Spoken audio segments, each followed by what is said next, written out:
Vamos falar sobre outros países, vamos olhar o mundo, de olho no mundo, está sempre ele, Jamil Chad, conosco a partir de agora.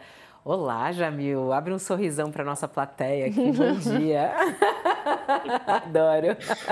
Bom dia, Fabiola, bom dia, Josias, e que bom te ver, Amanda. Bom dia, Jamil. Você vê? Muito Conseguimos bom. a Amanda hoje aqui, não é sempre, viu? Porque ela deixou de fazer academia hoje para estar no All News. Não, melhor ainda com esse trio, academia né? mental aqui, ó, uma beleza. Super. A gente falava isso no começo, né, Josias? Paramos de falar nossa academia mental, nosso exercício mental diário, sei lá. 3 horas de exercício, hein? É bom, é bom.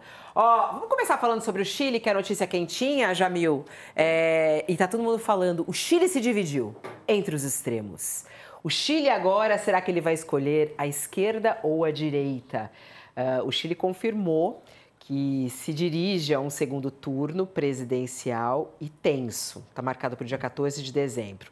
O país está dividido entre Janete Jara, candidata do governo de centro-esquerda, integrante do Partido Comunista, e o ultraconservador José Antônio Cast, que é do Partido Republicano. Jara saiu à frente no primeiro turno, 27% dos votos válidos. E ele, não muito atrás, 24% para o ultraconservador. A leitura dos resultados, porém, indica que Cast chega ao segundo turno em posição mais favorável. Eu queria que você falasse um pouquinho para a gente sobre essa divisão, né, Jamil, que está sendo verificada em vários lugares do mundo. Sem dúvida. Olha, o Chile sempre alternou entre a ala progressista e a ala mais conservadora. Lá não tem reeleição, então a cada 4 anos é isso mesmo.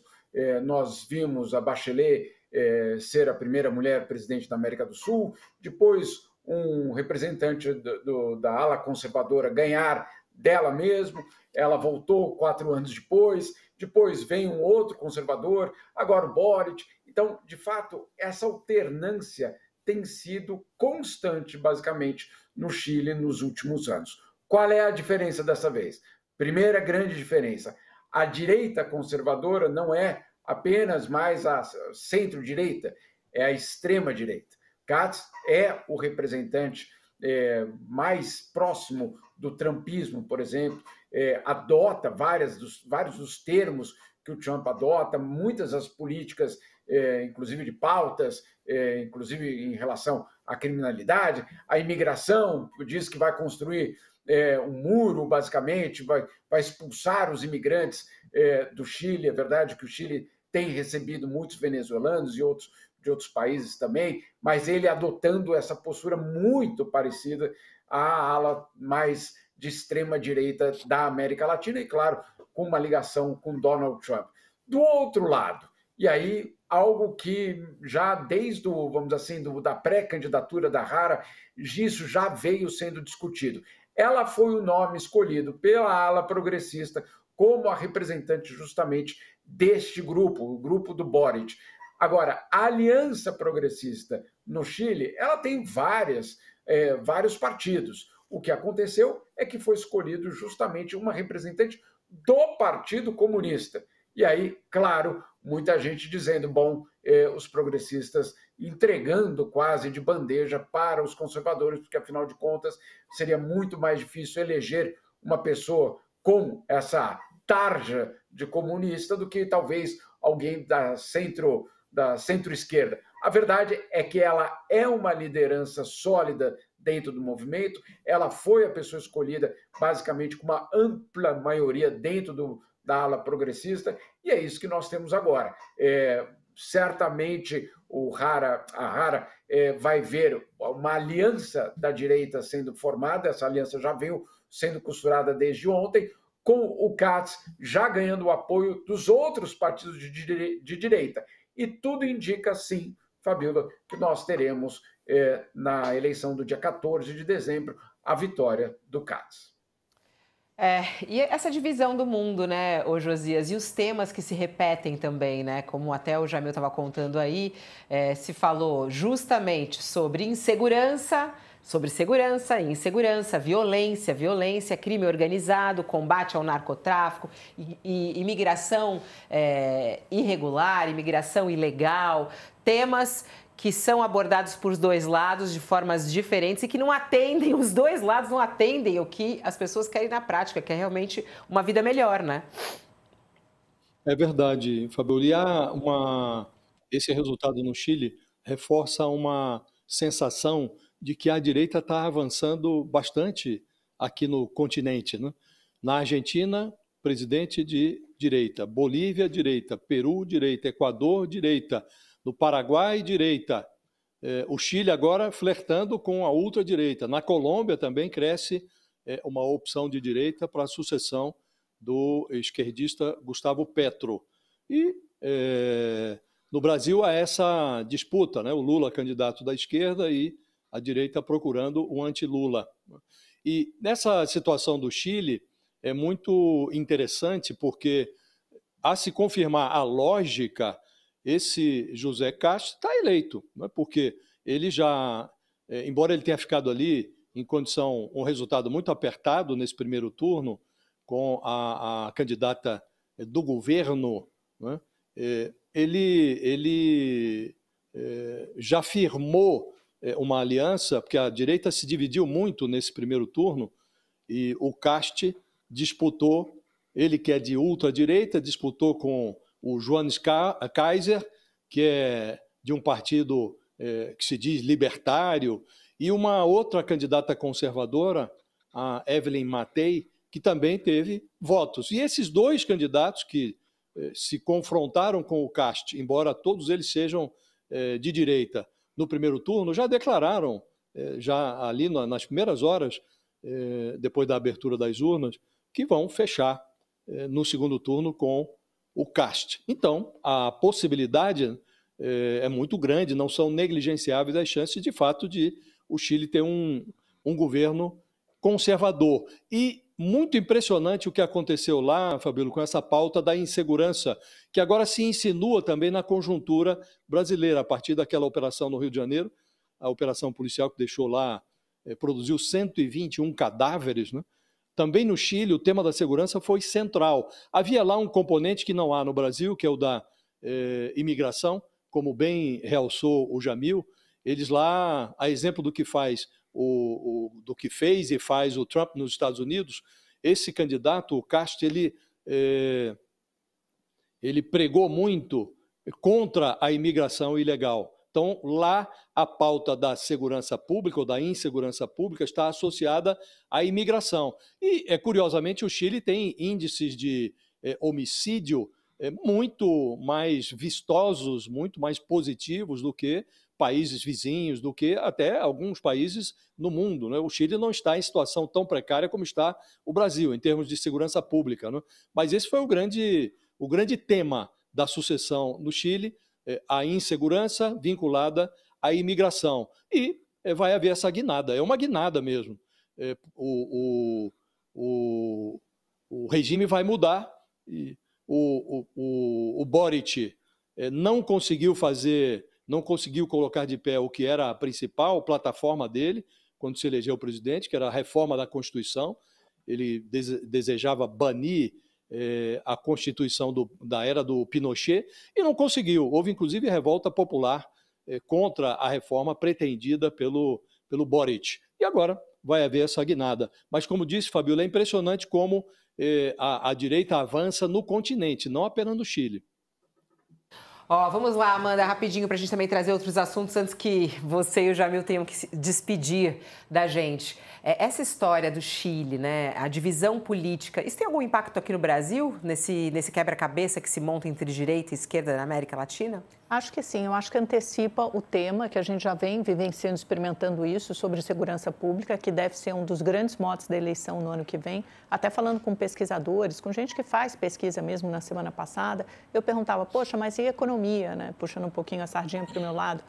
Tá bem, né? Você está com o desemprego no menor índice histórico, você está com a inflação arrefecendo, o câmbio, o dólar se desvalorizou bastante, tudo isso é benéfico, o Brasil continua crescendo, vai crescer esse ano de novo acima de 2%, nos últimos 4 anos cresceu acima de 3%.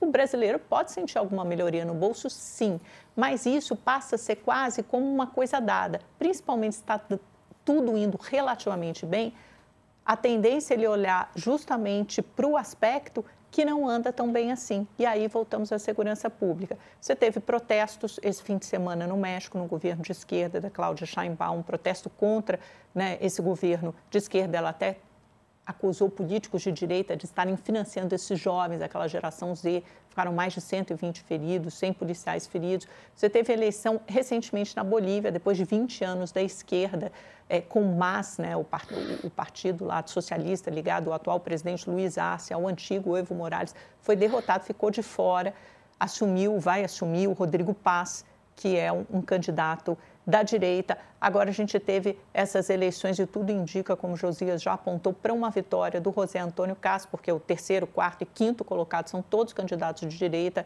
Naturalmente, o Fabrício, que ficou em segundo lugar, ainda não disse que vai apoiar o Caz, mas o quarto e quinto colocados, que somam 25% dos votos, mais ou menos, já indicaram que vão apoiá-lo.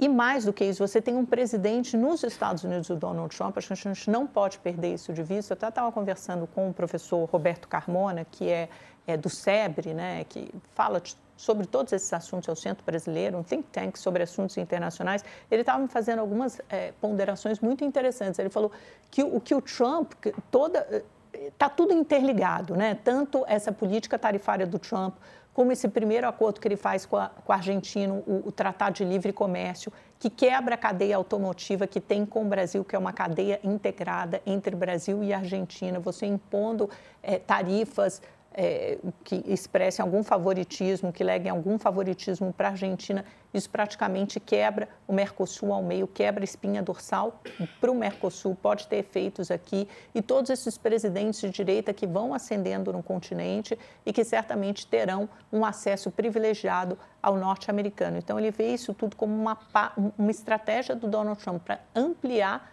a sua influência na América do Sul, na América Latina, para quebrar a espinha dorsal do Mercosul. Acho que a gente precisa estar atento a todos esses fatores. A gente viu aí a redução de tarifa de 10% para todos os países, os produtos agrícolas, isso foi anunciado na sexta-feira por Trump. A sobretaxa de 40% ao Brasil continua. A troca de favores, de sorrisos e o aperto de mãos entre Lula e Trump ainda não legou um desfecho favorável comercialmente, economicamente para o Brasil. Acho que são todos temas que a gente tem que estar atento, principalmente segurança pública. A esquerda ainda não aprendeu a tratar desse assunto. E pelo que eu tive conversando hoje cedo, o tal do PL antifacção, de autoria do governo federal, mas que é relatado pelo Guilherme Derrite, secretário de Segurança do Tarcísio aqui em São Paulo. Então, de novo, a gente volta à eleição, deve ser votado amanhã. Eu falei com pessoas muito próximas ao Hugo Mota que disse assim, eu falei, e aí, vai votar amanhã, tem clima? Ele falou, vai e vamos criar o clima. E aí falei também com o Sóstenes Cavalcante, que é líder do PL, que tinha colocado uma série de ressalvas, porque achava que a direita acha que o projeto não é duro o suficiente, e a esquerda ainda vê problemas com a quarta versão apresentada em 5 dias. Pois é, o Sóstenes falou, tudo bem, a gente vai votar amanhã, vamos apoiar o Guilherme Derrite, mas vamos apresentar destaques. E qual é um desses destaques para igualar as organizações criminosas ao terrorismo? Eles vão voltar a esse tema. Então, veja que a segurança pública vai ficar quicando e se a esquerda for contra, eles querem colar esse desgaste na esquerda. Vamos falar sobre Maduro, a coluna do Jamil Chad, que fala justamente sobre Trump, sugere disposição para negociar com Maduro. Conte-nos tudo, Jamil, a respeito disso. Que negociações são essas? Que pressão militar é essa? Vamos lá. Eu proponho negociar desde que a arma esteja na minha mão, você esteja desarmado e toda a pressão seja colocada sobre o seu governo para ceder. Essa é a negociação que Donald Trump está insinuando neste momento. Vamos aí por partes, Fabiano. Em primeiro lugar, nós vimos na semana passada, basicamente, a formação de uma pressão militar sem precedentes no Caribe, pelo menos desde a invasão do Panamá.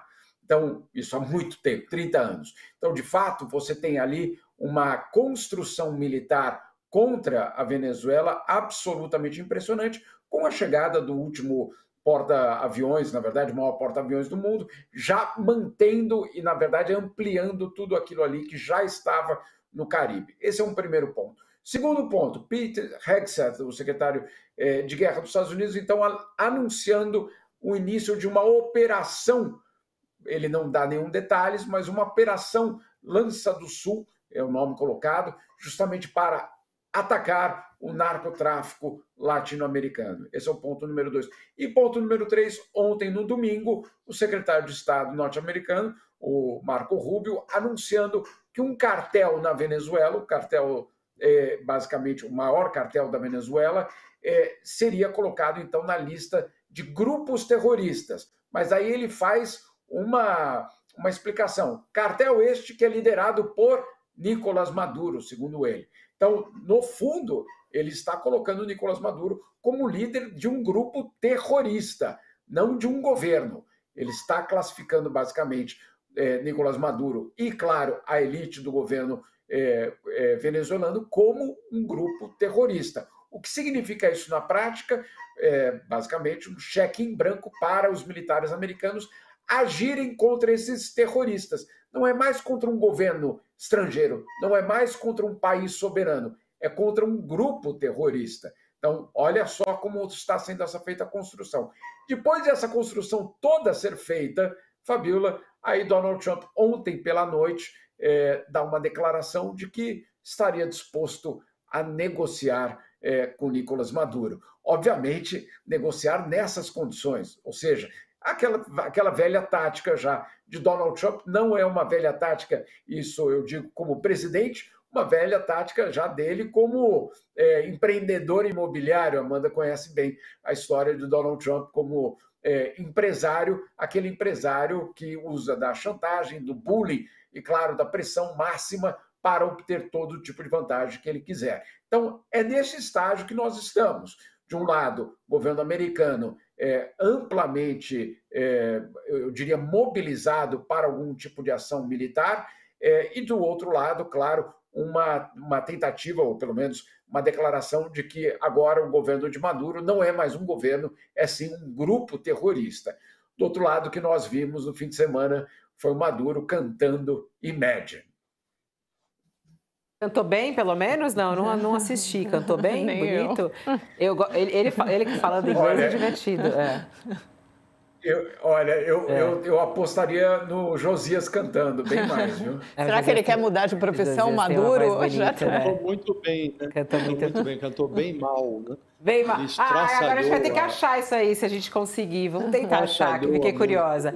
Ô, Jamil, eu sei que você tem... Mas, Fabiola, só para completar, só para completar ainda na questão do Maduro, obviamente uma tentativa, o Maduro vem falando nos últimos dias que ele quer a paz com os Estados Unidos, que ele quer diálogo, ou seja, ele sabe que vive uma situação extremamente delicada, sem dúvida nenhuma. E aí, linkando com o que a Amanda acabou de falar, que o Josias colocaram aí no que se refere ao avanço da direita ou dos grupos ultraconservadores na América Latina, sem dúvida nenhuma, isso é, obviamente, um reflexo de uma nova situação para a região, sem dúvida nenhuma. Ainda quando eu estava nos Estados Unidos, no começo do governo Trump, um dos membros do governo Trump colocou um mapa na mesa e me apontou justamente para essa formação, apostando que na Bolívia eles ganhariam, apostando que no Peru também haveria basicamente a manutenção do governo aliado, e apostando que no Chile isso também aconteceria, ou seja, que eles também teriam uma vantagem de um candidato que ganharia na eleição, basicamente afastando a esquerda do Chile. E aí, claro, com os dois grandes países da América do Sul para serem definidos em 2026, Colômbia e o Brasil. Então, isso tudo está interligado, sem dúvida nenhuma, a questão venezuelana com o resto do continente e, claro, com os objetivos de Donald Trump na região. Ô, Jamil, eu sei que você está com horário corrido, mas só rapidinho, essa história do tarifaço começou a caminhar, Jamil? Começou a caminhar, né? O presidente dos Estados Unidos assinou na sexta-feira uma medida que reduz a tarifa da importação de carne, tomate, café e banana. O objetivo é controlar a inflação dos alimentos no país depois do tarifaço.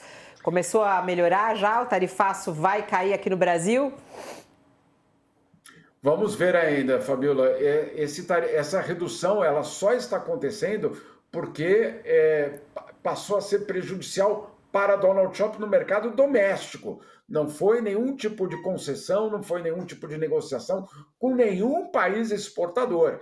Isso foi porque internamente ele começou a ver que tinha, obviamente, um efeito negativo para os seus interesses, ou para a eleição do ano que vem, já da eleição para o legislativo, ou para a sua própria popularidade. Então, por enquanto, não tem nenhuma relação direta com as negociações. Vamos ver aí o que vai acontecer nos próximos meses.